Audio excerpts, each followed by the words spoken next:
And we are live. Welcome to episode 13 of the Martial Arts Master Podcast. I am your host, Grandmaster Jonathan Field, and we have a special guest here today, one of my friends for about 8 or 9 years now, Master Greg Hiltz from up in Deep River. Say hello, everybody.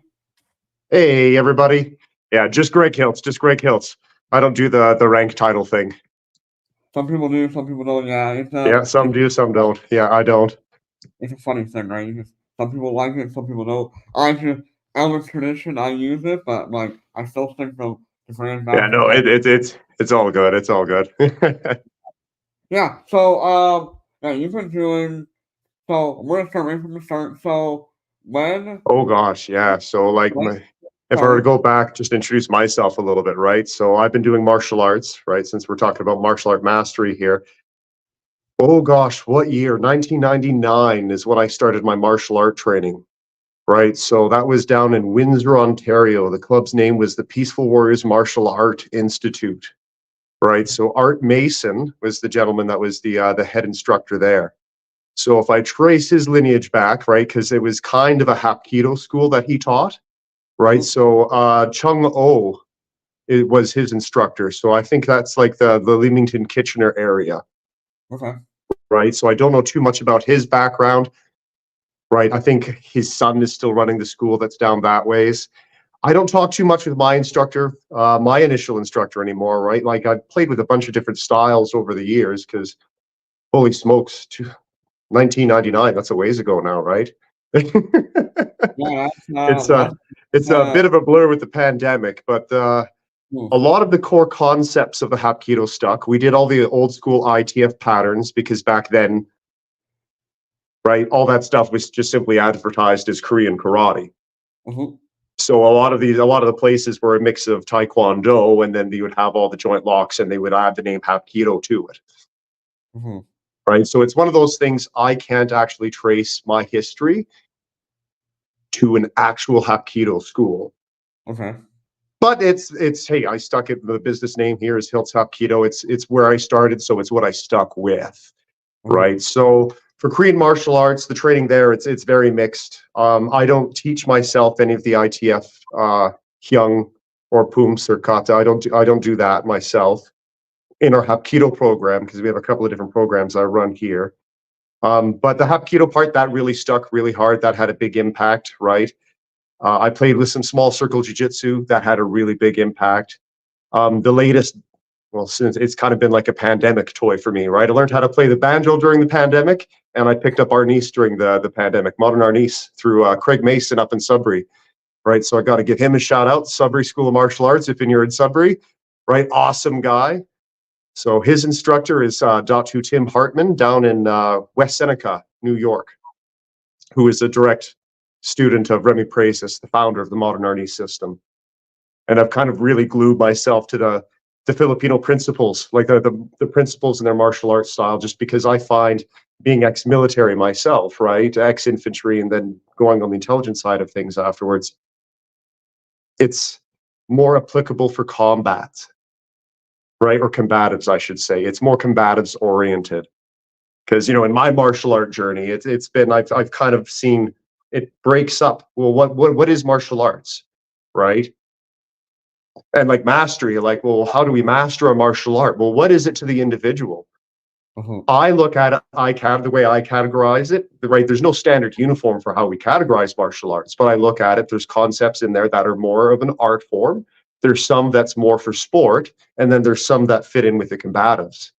mhm, Because like I had definitely have to give my first instructor props. He got me started, right? And I was broke, and I was one of those dojo rats, right? Like I always hung out at the dojang. I attended every class. I helped out with every class. So hey, sometimes not everyone pays tuition at some of these places, and that was one of I couldn't afford it. So he definitely took me on. But like if I were to convey any message out there for anyone who's looking at starting martial arts, because I think that's where I can have the biggest impact, I would say play with as many people as you can.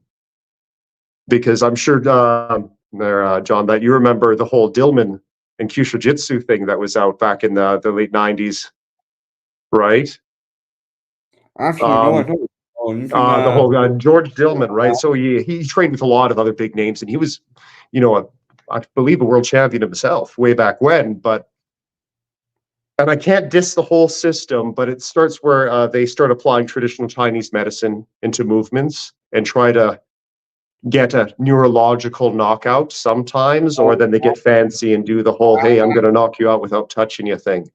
And now, So I went through that as a teenager, right? So like I tell people, I kind of went through a martial art cult because it's kind of what it was, right? That you spend a lot of money to attain black belts and these little offshoot build upon your systems. Mm-hmm. I can't say that it was all completely garbage because that would be a lie. There was a lot of really good material, and there's a lot of material that does work, but at some point it kind of crosses a line and goes too far. And like, hell, I was a high school dropout and I joined the infantry, right? So like when you have to detain people, when you figure out, hey, wait a minute, I've been in what I thought was, I've been studying combatives, for by the time I joined the military, or like, what, it was like 10 years into my martial arts training. Mm-hmm. Well, that was a wake up call. Holy shit, this doesn't work. You know what I mean? So it's, you have to be careful because there's a lot of things that kind of get lost in the old telephone game. And it's, for most people, it probably doesn't matter. Right? Most people, it doesn't matter. If you don't work a security or military function or a law enforcement, what are the statistics of you using something to detain people, right? Like, so I've practiced Hapkido, and modern arnis has a lot of joint locks. I spend a lot of time practicing joint locks because I like practicing it. But whenever I take it into like a fight game where such things are allowed, where we have looser rules and we're allowed to pressure test things, right? Like they're low probability techniques that sometimes can work. But how does that factor in with the moral and legalities of what is self-defense or what you may be doing? Because it might not be self-defense, right? If you're law enforcement, security, military, where would I be using a pain compliance technique, right? When someone is actively resisting a lawful order, like if I have to go and detain someone, like, hey, you can't be here anymore, we're putting you in the back of the truck or whatever have you, right? If he's following my direction, I don't have to touch him. If he's sitting there like a limp child, well, now I got to go hands on to pull you over. When they fight back, right, depending on what your use of force rules are, the way I've been trained, right, a pain compliance technique is when they're actively resisting. If they're swinging at you, why am I using a low probability controlling pain compliance technique when I should be hitting them? Right? He's punching me in the face. I should probably be hitting back, right? And then again, within this context of a continuum of force, okay, well, I could always make the decision to break his arm if he hits me. Well, holy shit, is that not considered grievous bodily harm? Right? Like I would be better off to hit you with a retractable asp in one of the safe areas, because that's also a pain compliance technique, right? If you're allowed to use something like that. So I don't know. It's been an interesting journey. I would have to say my last 5-6 years, I've definitely had a much heavier weapon focus. I definitely don't call what I do self-defense because I don't know how to classify or even teach self-defense.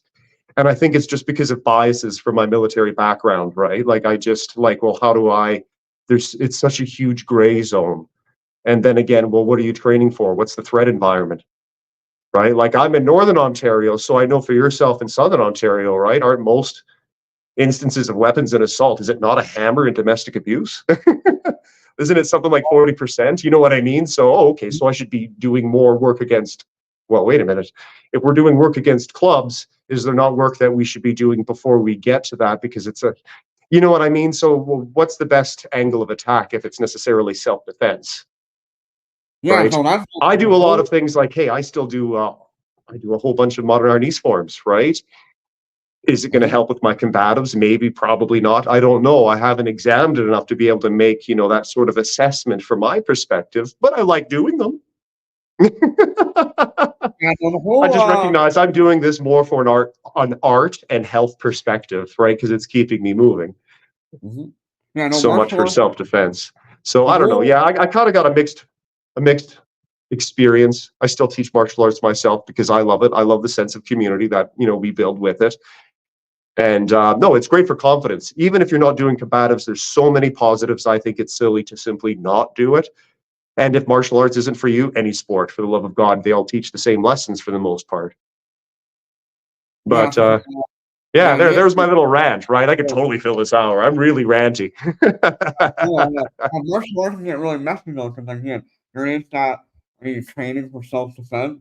Are you training for fitness?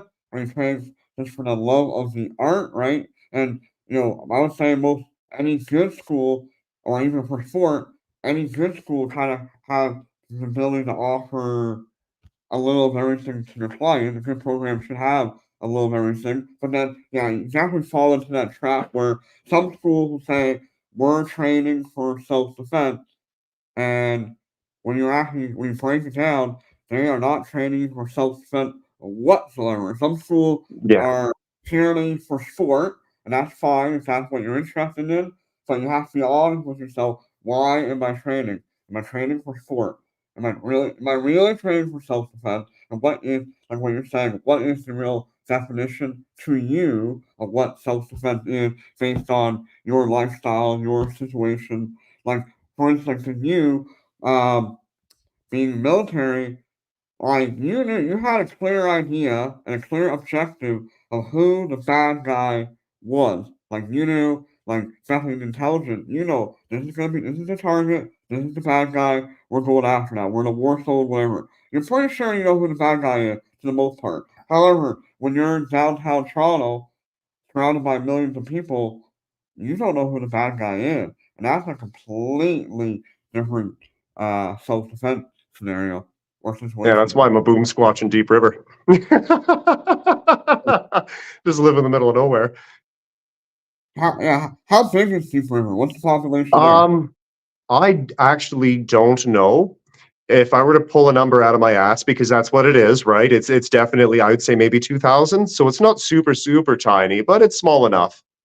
So what we're so that so we're me and Cobourg, so we're about 10 times the size of Deep River. We're at about 20,000, and it's still pretty small. But actually, even Yeah.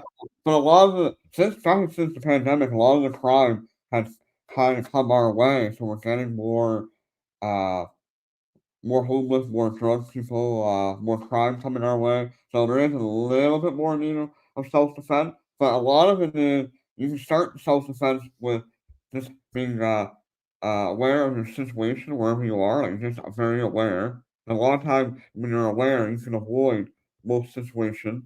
And then, like I know myself, when I have to unfortunately deal with some of these people that come on the property and are doing drugs and whatever, like I just go out there and I'm very polite to them, say, hey, you can't be here, yada, yada, yada. And if you treat those people with respect, most of the time, they're gonna leave you alone and kind of carry on. And then that right there is actually practicing self-defense. Because if I go out there like a madman yelling at them and want to tell them to pee off or whatever, they might they might get mad and they might attack me. Now, I talk to a relatively safe self-defense situation and made it where now I'm gonna have to use competitive on somebody that I shouldn't have to. So I think a lot of people walk into situations and they create a situation because of their attitude towards that situation. Mm. Yeah, I just You stay know? out of the city. Yeah. Well, but Right? I'll just hang out with my chickens. That's safe. Yeah, yeah, no, self-defense is definitely a mess, and it's an awareness of your environment is definitely the first and most important step, right? Because yeah, and then like also technically, self-defense is technically nothing more than a legal term. When you really look at it, it's actually a legal definition of self-defense, what it actually is, depending on where you're from, it can always be different. But yeah, yeah, which is why I just stay away from the wording. Like, no, I played murder fantasy role play, right? Like, is there ever going to be a knife on knife duel? Like tonight's Friday. That's how we do our warm ups for sparring, right? It's knife on knife. That's not real. Right? Like it's one of those things, but it's a fun game. Hey, maybe some of it would transfer over to a fight. I don't know. Right? It's just fun watching, the children do some sort of fight club, stab each other to the death, right? I saw this video, really interesting video the other day. It was a guy that teaches jiu-jitsu, and what he was doing was he actually teaches seminars and that, but what he would do is he would have any jiu-jitsu student grab a hold and walk him up however way he wanted, and he would have a practice knife. And then from there they would go where this any jiu-jitsu guy would try to control him. Meanwhile, they're getting stabbed a million times because like a lot of BJJ stuff is designed for competition, right? And then they're not aware or they're not used to controlling somebody's knife. And it just shows you like again, you gotta be very careful. What are you actually practicing for? Just make sure you're aware of it. Like I said, you want to do it for sport, awesome. Yeah, If you're doing yeah. it, I you know, remember my first knife on knife bout, right? So we put on a fencing mask and we're using aluminum, right? So they got a good bevel on the end. You know what I mean? So it's like a 1 inch radius at the minimum. So that way, it hurts really bad and you might get busted up some, but it's not plunging inside of you, right? And yeah, I totally remember, when the emotion hits the fan, when you're taking in a little bit of heat, I went in for a double leg takedown, landed it beautifully, but I ended up getting stabbed in the neck like 8, 9 times. So mhm, it's been interesting when it's since I started playing with the weapons. Well, that's why we use them. It's a force equalizer. You know what I mean? Why would you not use a tool? well, Right. well, you probably do too, but I carry a knife. I've been carrying a knife since I've been in high school. I think Yeah. old guys, I don't know, not nowadays. I think everybody kind of got away from it, but at least our generation and before that, everybody carried a knife. We carried a knife just for utility, but you also, I played with quite a bit of knife stuff with from the Mercada Cali system. He's got a Yep. lot of really cool. I think it's really simple. Like, I find Cali or arnis or Screama, like you said, it's kind of all the same thing. It just depends on what part of the Philippines you're from. You Yeah. prefer to turn arnis. I I I call it Cali. Well, that's kind of the background that I learned it from. But like a lot of the principles are exactly the same. Working the angles, and we do some brana, like with the Cali stick and Yeah, stuff yeah. like Sobrado seems that. to be a common, and yeah, it's one of those things. My instructor would definitely know more because I think he's played with a couple of different Filipino systems like Balintawak and stuff. There's a lot. Well, the principles are generally the same, and Yep. that's one of the things I like about Filipino martial arts, right? Like, well, okay, you're carrying a knife. Maybe I have a flashlight. Maybe I pick up a pen from the desk. You know what I mean? Or I grab a shovel or an axe handle out of the back of the truck. The same gross motor movements, it's Mhm. just slight modifications. And hey, wait a minute, I'm doing the exact same technique with a different tool, or mano mano, right? No tool. Yeah. No, exactly. So that's why I like it, just because Yeah, it's we were gross motor looking. movements you're training, and then you're just playing with different applications of it. And then Yeah. everything is done in a circular flow drill, because when we teach martial arts, right, we have to isolate everything first, just because, Mhm. okay, we need to learn the gross movement pattern, right? So, okay, here I'm going to do, a middle block. Blah. All right, well, now I might do a one-step sparring. Someone is Yep. taking an unrealistic punch, but that's not what matters, right? Someone is moving at you. Okay, my arm needs to intersect this line so that I don't get hit, and now I got a counter. Well, Mhm. okay, well, now that we have that, now we got to find a way to time it.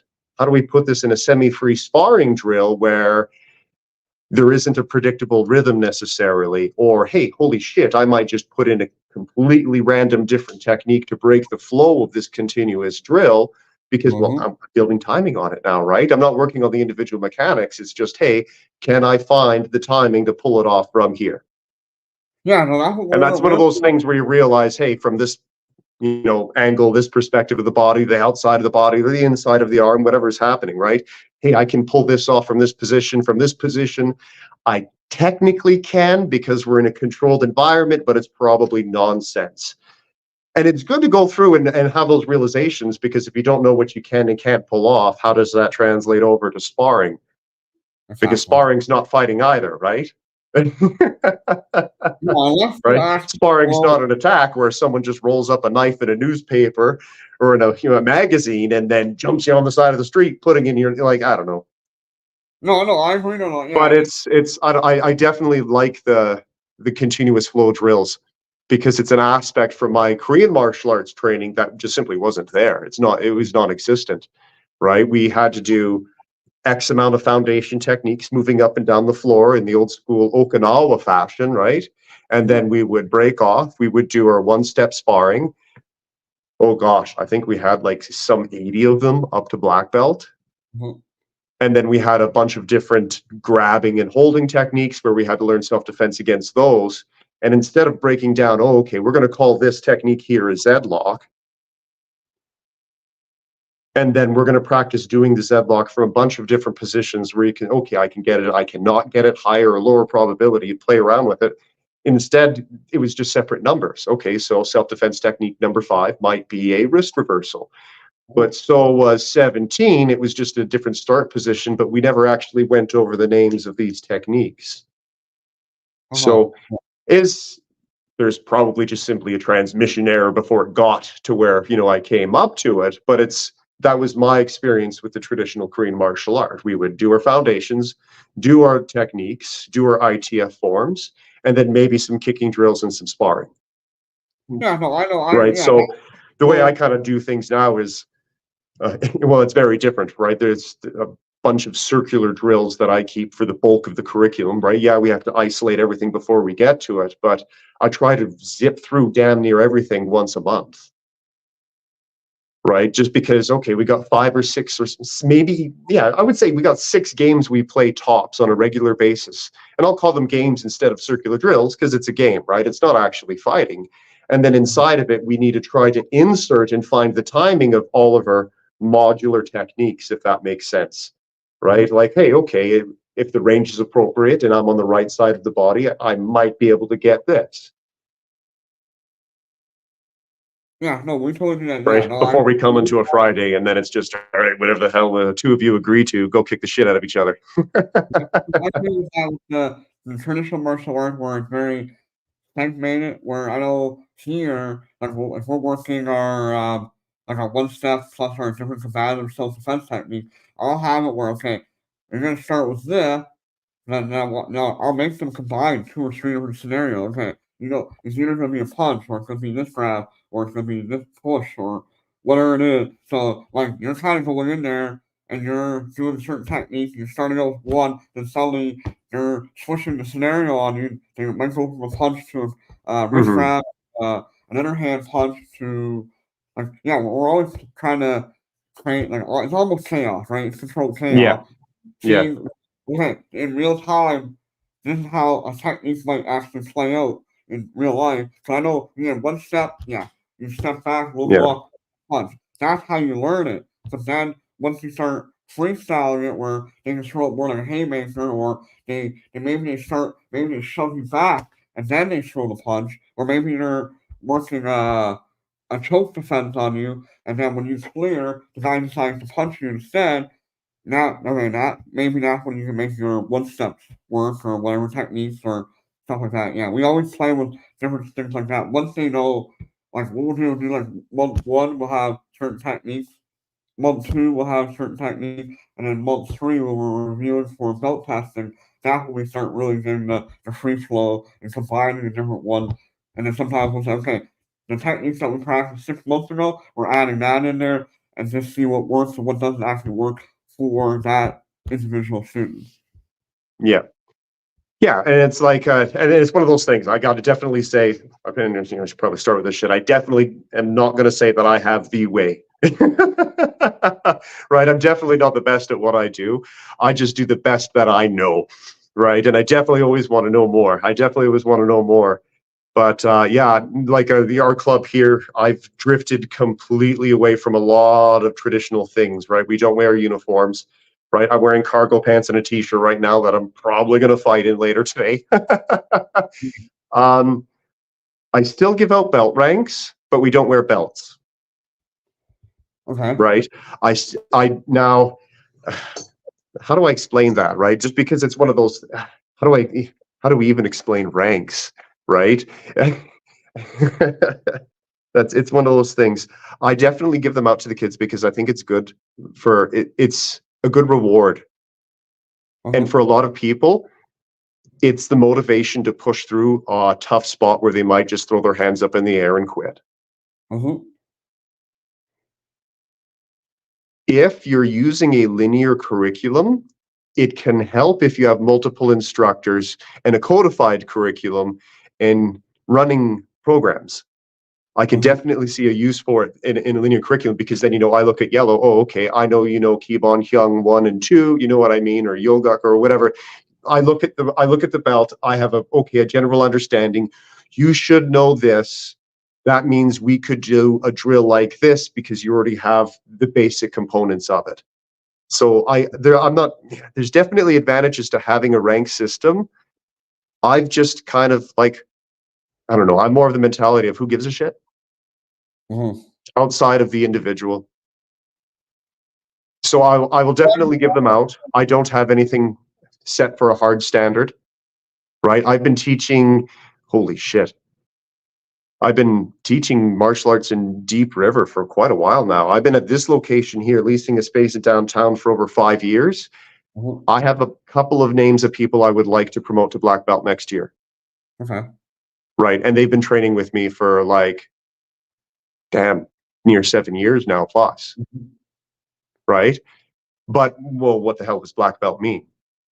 Right. Once again, well, that depends on the organization. Well, in an unregulated industry, there's literally tens of thousands of organizations that all have a different definition of what a black belt should be, how to achieve the rank, and what it means. Right. For me, it's something between a student and instructor. Outside of that, who gives a shit? If someone brand new walking into my dojo comes in and looks at a piece of paper on the wall, he doesn't know what the hell that means. He doesn't know what the hell I had to do to get that. It could have been something that was great and really hard to do, or it could have been a couple $100. It's one of those things where they don't give a shit. My personal students, which is who I work with for the most part, they don't give a shit. And I travel and go out of town a lot, and a lot of times, so yeah, sure, I'll wear a white belt. I don't care. Oh, you want me to wear a white gi? Okay, I don't care, because I'm just going out there to play anyways, right? Hey, am I going to learn any new concepts? If not, hey, at least I'm going to go have fun. So I don't know. I've taken the ranks out of how I do things out of both martial art systems I teach here. I do send people to go get ranked at the arnis grading camps we have in Ontario. If you look up PG Craig on Facebook, I know there's one in Sudbury that's further from you guys in October, and I know there's one in Cambridge. Carl Utrim is hosting in November. So I'll be both of those, and I'll bring students, to grade. Is it normally in a linear fashion? Well, no, because, I got one kid that I'm going to take to grading. If you're watching this there, Craig, I'm taking him to yours to get grading because he's been training with me, doing arnis for 3 years, right? He's a white belt in arnis. But we don't wear uniforms. It's one of the, but I teach small classes. I don't do more than 6 in a class. Right. This also, I teach martial arts, but it doesn't pay my bills at home. You know what I mean? That's not how I treat it. So I'll have 6 in a Hapkido class for new kids, 6 in an arnis class for kids. So, okay, well, that gives me a dozen kids. That's what I got. Right. Plus, kids lifting, because I do lifting programs and stuff like that here. But I don't know. I've moved away from it. I'm not saying everyone should. Yeah, I don't know what the hell I am actually saying with that, right? I guess what I'm saying is don't get too tied up into it, because me doing martial arts for 20 some years, I don't know what the hell it means. Right? Eventually you just practice long enough, you stop giving a shit. You're just like, whatever, right? It's fight night. Oh, is Timmy being bad? His mom's going to let me know, because I'm going to grab a padded stick and go crack him on the rear end. Right? Right, or I'll have adults that come in and we'll play rough and hard with each other and give each other hickeys from the sticks. It's more like, hey, I do it for the fun, and that's probably why I've managed to last this long with the martial arts. That's why I decided, hey, you know what? I retired from the military. I'm just going to carry on teaching it. That's what I want to do, because it's fun. For sure. I know what we do we have belt ranks here, but we have it where, for the longest time, we had that very linear pattern. Everything has to be learned in a certain sequence. But when you really look at it, it doesn't really matter a lot of time what techniques are taught first, per se. Because a lot of time it's all conceptual based. The concepts are the same, regardless of the specific technique.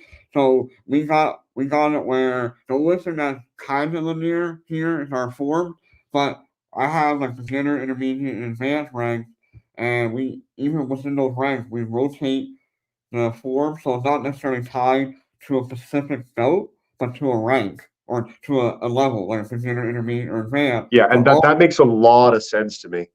Right. yeah, I've played with the idea of just doing a beginner's class before, just doing like a level 1, 2, 3, just for that reason, right? It's just I'm not interested mhm. in doing more than 6 people at a time, right? Well, I so, find like hey, when I was younger, holy shit, classes of 30, no problem. But yeah. I'm old and retired. I'm not actually that old. I'm kind of young and retired, but retired. So I do 6 at a time. So for me, yeah, I really thought about it. I don't do a beginners program. It's one of those where it's just like, hey, Or if you're going to be one of the people that stick, because it's either you fit in with our crew and we're a good fit for you, or we're not, right? I like come or go. If not, I know a couple other people in town that do stuff. They might be a better fit for you. But mhm, generally, even because we're all playing the same games, though, we can make the game simpler, or we can increase the difficulty of the game. mhm. You know, like that's such an easier thing to do when you're not following a linear curriculum. Linear curriculums, I can understand it being difficult. Hey, shit, I still teach Hapkido, right? So teaching kicking, right? Okay, we're going to do a hooking kick, question mark kick, whatever the hell you want to call it. All right, Mhm. now we're going to do a spinning hooking kick. Yeah, The difference is a step, right? exactly. In an Yep. ideal world, we would definitely want to isolate it and just do the kick first. Having the Mhm. person isolate it 3 or 4 times before adding the step, it's not going to be or make or break that day, because how long is it going to take them to be adept enough at a hooking kick that they could pull it off in sparring if that's their goal, or at head Mhm. height if that's their goal, or maybe they're just fooling around and having fun because that's their goal. So it's one of those where it's like, most kicks we could probably break it down. You don't need to know how to do the isolated, oh, okay, this is a roundhouse kick before I do a 360 jumping inward roundhouse kick, which is adding a step and lifting my knee, right? Yeah, it I makes agree. sense. Yeah, Yes, we I can break it down. And with kids, we have to do that. You know what I mean? With someone who doesn't have the coordination, yeah, we have to break it down. But I don't in a small group of 6, we don't need to do that within a separate class, right? Because no, it's a minor modification of whatever the hell game we're playing. that's the difference when we switch to the way we're teaching now. It's like when I was brought up to the rank, you were only allowed to learn certain kicks at a certain belt level. But then when I took over to school, I'm like, it doesn't make sense. Why can't a white belt learn all the 8 or 9 basic kicks? Front, round, side, hook, crescent, action, twist, blah blah blah.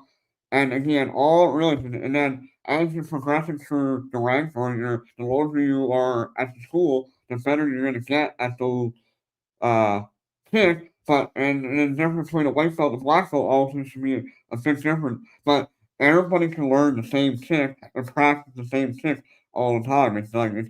I don't think there's like I heard this once before. There's no such thing as an advanced technique, just an advanced way of thinking about the fundamentals. And that's a much better way of approaching curriculum or how you teach. Where it's like, yeah, so like my adult class, I'll have white belt all the way up to 6th degree black belt, but we're all learning the same curriculum as far as kicking, self-defense, or combative, etc., etc. The only thing that really changes in the rank is depends on your beginner, intermediate, advanced is your particular pattern. Other than that, everybody's learning the exact same curriculum all the time, and it makes it so much easier to teach, and everybody's on the same page that way. Plus, I do have leadership team members. I have about 16 or 18 students that actually help teach classes. That makes a big difference too. But again, having where almost everybody in that class is working on the same curriculum makes it so much better, so much easier to learn. Yeah, So yeah. much, It's lesson plan structure. That all it is, right? yep. Because like shit, Arnis, there's a lot of drills that are like, holy shit, that's a lot. You know what I mean? You can get that information overload really, really, really, really quick. Mhm. Just because for a lot of people, even martial artists, sometimes it's alien, right? Because they're used to doing a Korean or Japanese style, which is a little bit more linear. And like it's yeah, it can be tricky, but it's how did you plan the lesson? How did you lean into it, right? Like every time we do tappy tappy, which is a semi-free sparring drill, right? We Mhm. start off at a long range, working on a pre-arranged set of strikes or a sinawali. Mhm. From the long range, okay, we have to do an entry. How do I get from a long range where whatever weapon system, if I'm using one, right, it can only reach your lead arm, right? I can't reach your body. That's what I would define as being long range. How do I get Right. from that long range to close range where my empty hand can go to the back of your skull, right? Like Yep. we have to get there without getting hit. So, well, then we have our entries like block, check, counter, or police for our niece. It's your one step sparring, right? I need to block and then attack, right? How do I step forward? Because if I step back, we're at the same range. If my partner's, stepping forward, if he doesn't fucking move, I shouldn't be trying an entry. I need to feel that energy where he's pushing forward first. Hey, I step forward in a block. Now I can hit you. How do I land my hits and then escape back to long range, right? So yeah, the tappy tappy drill, long range, entry, close range fighting, trap, escape, and then it repeats. That's the flow of the drill. Mhm. That's pretty complex because, well, now we have a Sinawala we have to know. We have to know one-step sparring of some sort, right? We have to know strikes at that close range, and then how the hell do I get away? Mhm. So I teach tappy tappy typically when we work at the last 10 minutes of that actual day, because our warm-ups is a Sinawali, and we're only going to use a Sinawali that we're using inside of that drill. And it's modular. It could be any Sinawali under the sun. So it could be something simple or it could be something complex. Same Mhm. thing with the entries. Well, the Sinawali dictates what entries we have, right? I know the stick is only going to come at me if I'm doing single Sinawali from one of four directions. So that means there's only four potential blocks that I get to use and try to time to get in close. Mhm. So I don't know, yes, we do complex things, but I think it's just in how it's presented. Mhm. And it's one of those things you got to kind of remember. We all put our pants on the exact same, right? Like I'm a mouth breathing cripple. If I can do it, anyone could do it. You just got to take your time and make sure we do break it down in the lesson. But you got to do that with senior students, anyways, right? Like if I do a comparison from my experience again, right, working with a linear curriculum, right, when I was doing Hapkido down in Windsor, how many times do you have a senior belt forget a junior technique? Mhm. Especially when it's codified, well, we have 100 different individual techniques to learn instead of just trying to find guiding principles that make them work. Exactly. Well, then you start, right? Like you get skill fade. And that happens real quick. That's why, carpenters, welders, everyone, they have to recertify. Martial artists and even martial art instructors, we typically don't have to recertify.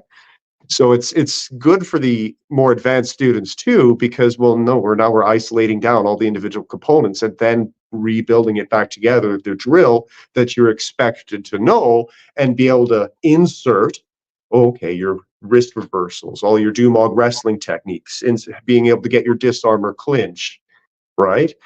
Now, expectations aren't, hey, you need to be able to do this in a fight. It's just, do you know it well enough where you can pull it off in our classroom environment and instruct it yourself, Mhm. right? Just so that, the art doesn't get lost into time.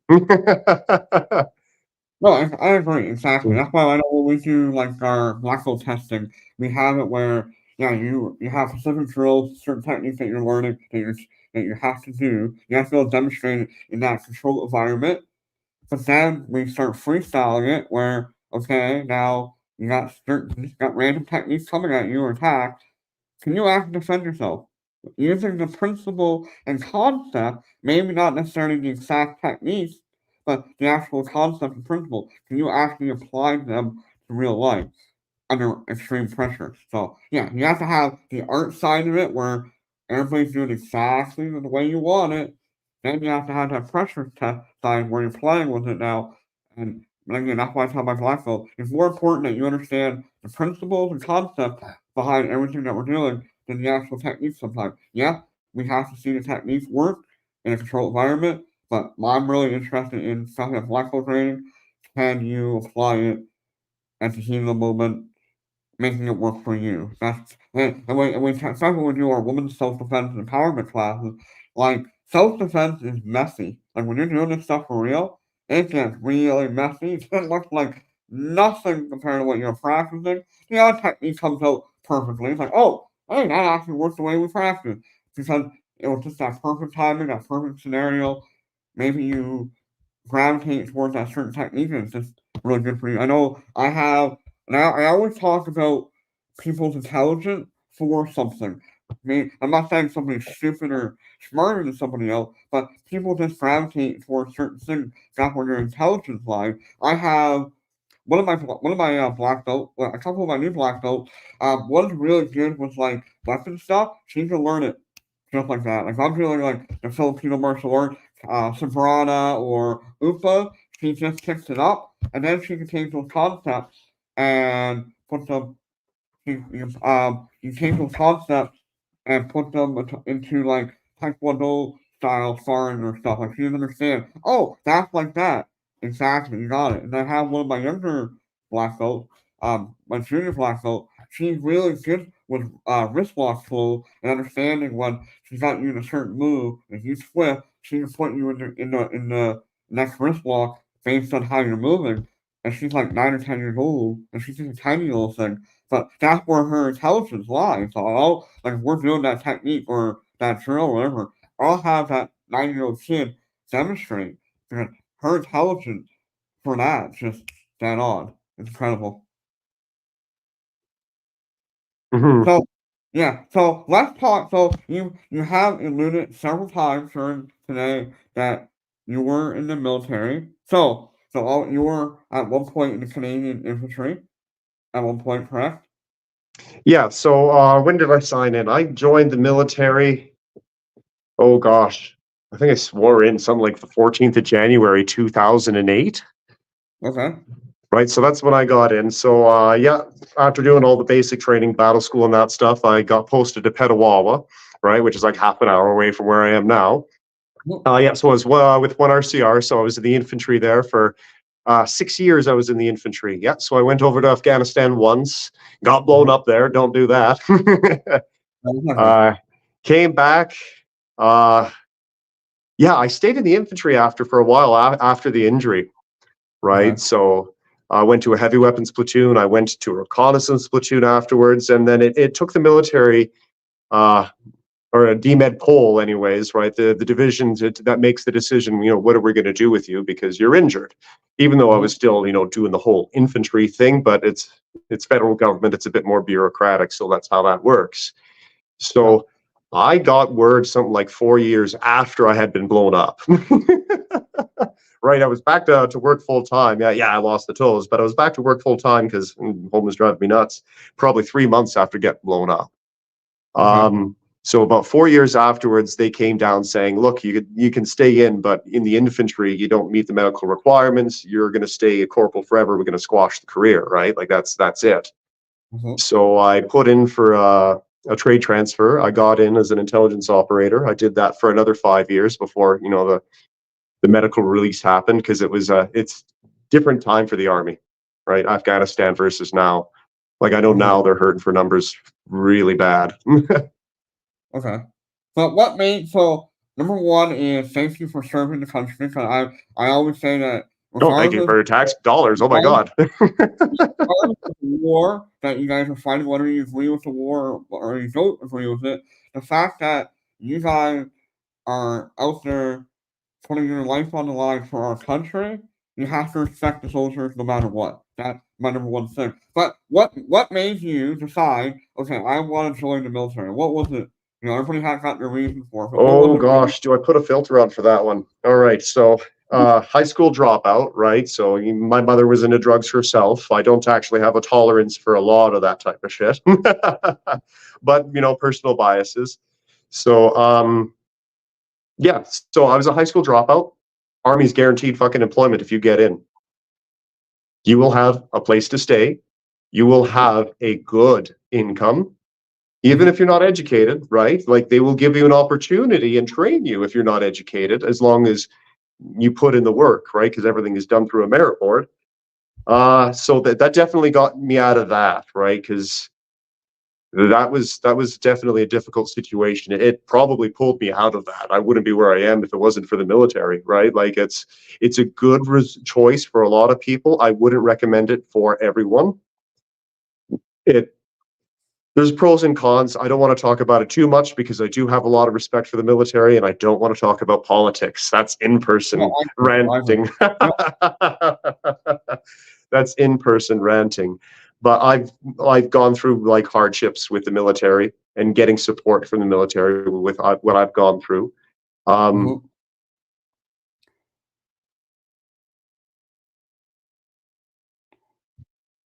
There is a cost. There's definitely a cost with joining the military. So for someone in my circumstance, absolute great idea, right? My son, he needs to get a science degree or I break his fucking legs.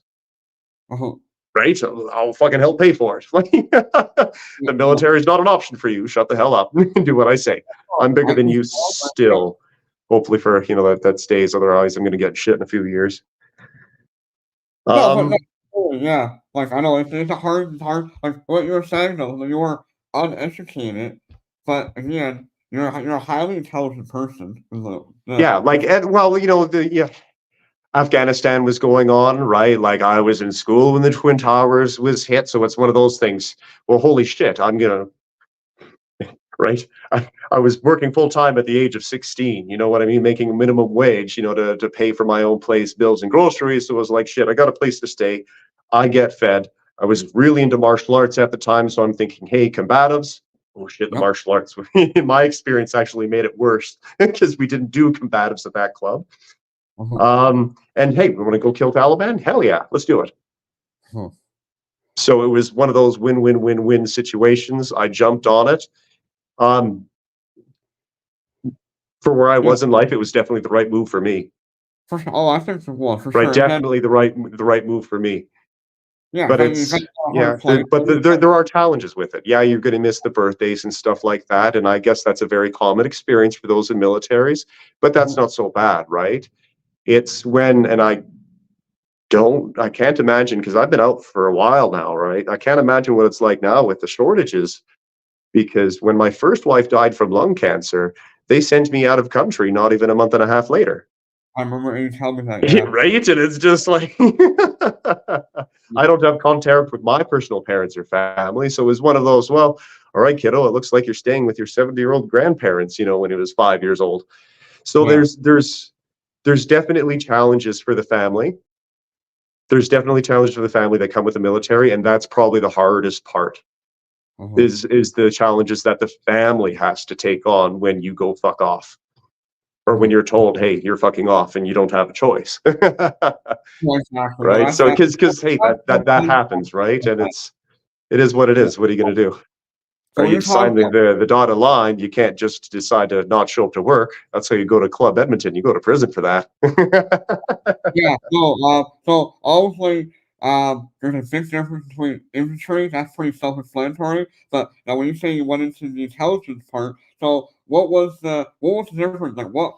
So when you shifted. Yeah. So that's a complete 180 difference from being a grunt, where you're, close with, destroy the enemy day or night, regardless of season, weather, or terrain, to like, okay, my job is I'm going to be given a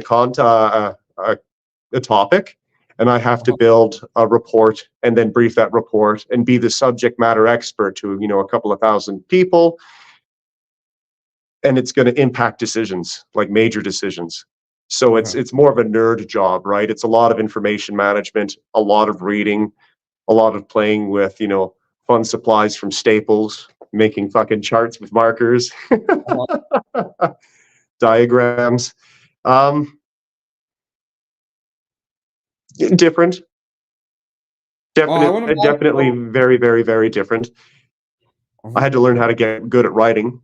So they gave me a lot of good training for that. They send you to a school for that. Like it's it was good for me. It definitely made me less dumb. Right? High school dropout. Let me tell you, the infantry, right? Zug zug, right? Monkeys throwing shit at each other in cages definitely didn't help with my ability to run a business or to communicate effectively, whether it be verbally or in a written format. So it was definitely good for personal growth. I got to do a lot of cool intelligence things, right? Like you get to be in a know of a lot of the cool operations. It's neat. It's definitely neat. It's a lot more relaxed because you work in an office, right? That's a lot better than sleeping outside. Right? Uh, no, Yeah, awesome. the intelligence was good. There's some administration issues because at the time the intelligence branch in our military was hurting for personnel. Like even then, right? Like I remember before I left, they were taking people right off the street. Whereas before it used to have to be you had to transfer from a different trade. So a lot of the combat guys, infantry, artillery, armored and stuff like that, you'd see a lot of those guys move over to the intelligence side. So they have a much better picture of what's going on the ground, when we're doing, battle space imagery and stuff like that and presenting stuff like that and staying up to date on that. So really useful for that. But you're hurting when it's like, oh, we're going to take someone with no military background or history and try to teach them how to research this stuff. Like it's just the context is missing, right? Like it's just, I don't know. Yep. But it's not my job. I'm out. I stay out of it. I've been out for, I got out December 2018. Yeah. So I'm coming up to 6 years being out. It's nice being out. And also you have your military pension that helps basically Yeah, that's not great because I was medically released. Right. I know we're supposed to be, close hold with numbers and shit like that. But my military pension, like the pension piece, is like maybe $1,000. It's a little over $1,000 a month. Okay. Right. Yeah. Medical released. Things are a little bit more gray wash. It's not like you get injured, the government takes care of you forever. That can happen where they help you out forever, but that's not always a guarantee. Like, holy shit, right? I got a buddy, fucking, he was in the newspaper because he went down to Ottawa, right? Because he has to keep on reapplying for benefits every year and telling them, hey, no, my legs haven't grown back. That's one thing. I don't know. I shouldn't get in too deep with it. I have a lot of personal gripes with Veterans Affairs Canada. A lot of personal gripes with Veterans Affairs Canada. And that's well outside of the nexus of martial arts mastery.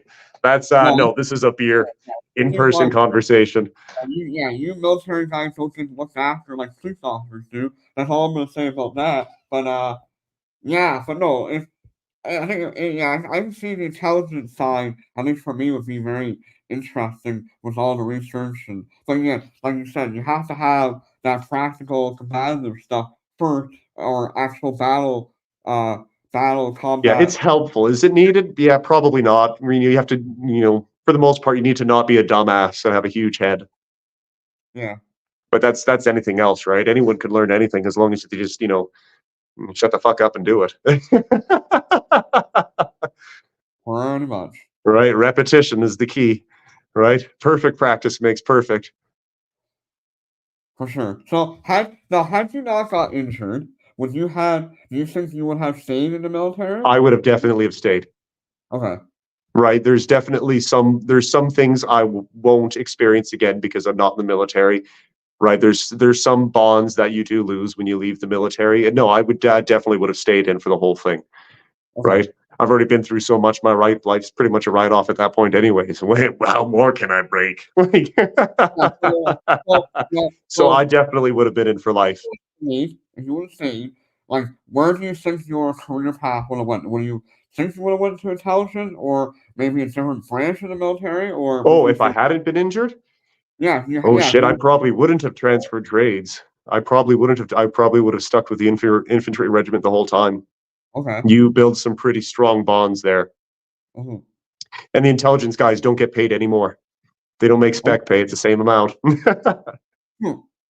So, okay. So that's very similar to getting black belts with people. Like when you go through a crew of when you have a group of black people that train together all the way through black belt and you go through the hardcore black belt training or martial arts training in general, it's almost the same thing where even though you're in essence taking the shit on each other, you create that bond, right? Like you're literally Yeah, you create I think the bond. word is trauma bonding, right? I still got a couple of head doctors I have to see every once in a while.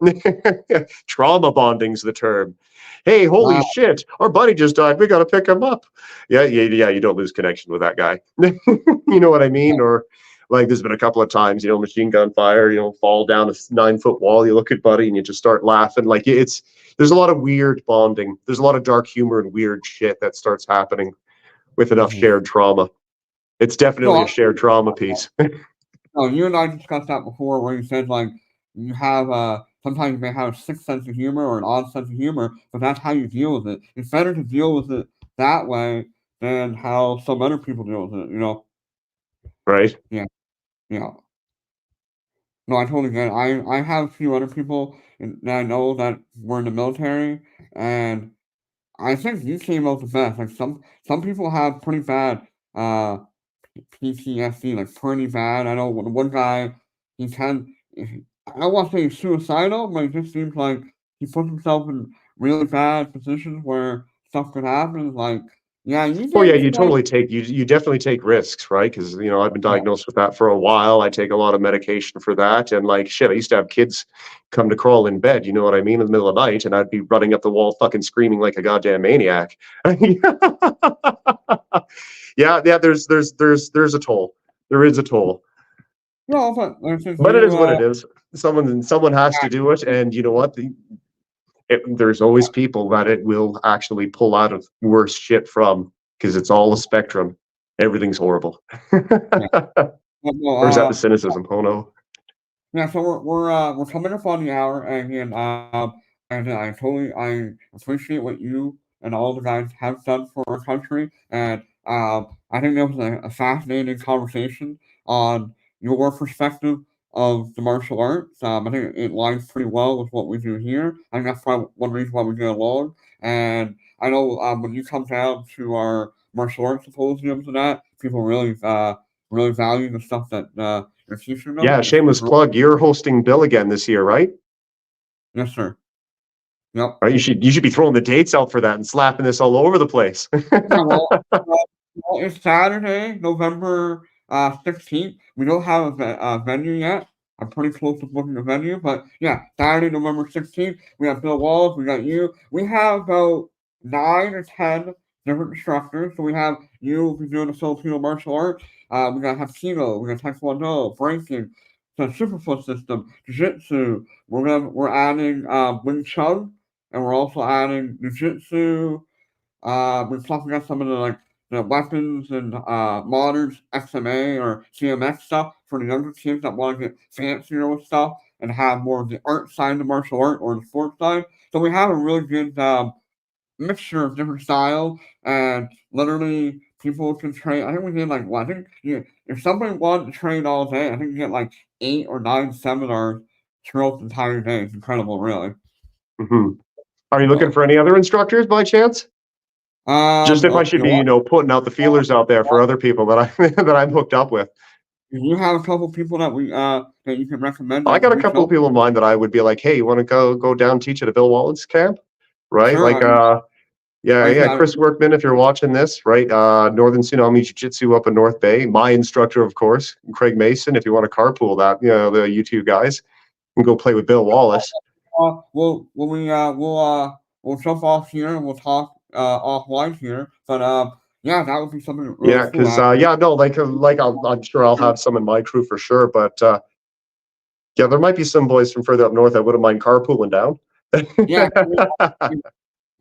like at least at my school, I love exposing all of our students to different martial arts because in our black belt system, in our black belt testing, they are working on not just the taekwondo. They actually learn 3 or 4 different styles of martial art per belt rank. So we're always rotating what they're learning. But again, I want them to understand that again, it's the principles and concepts that all martial art, when you really look at it, it's all one. At the end of the day, they all intertwine. It's just that, It's movement, yeah, right?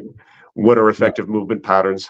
Body Yeah. can only move in so many different ways, and if you can understand how they all intertwine and how how you take a weapon and then take that weapon away from you, and now you have empty hand, it's the same technique, same concept, same principle, whatever.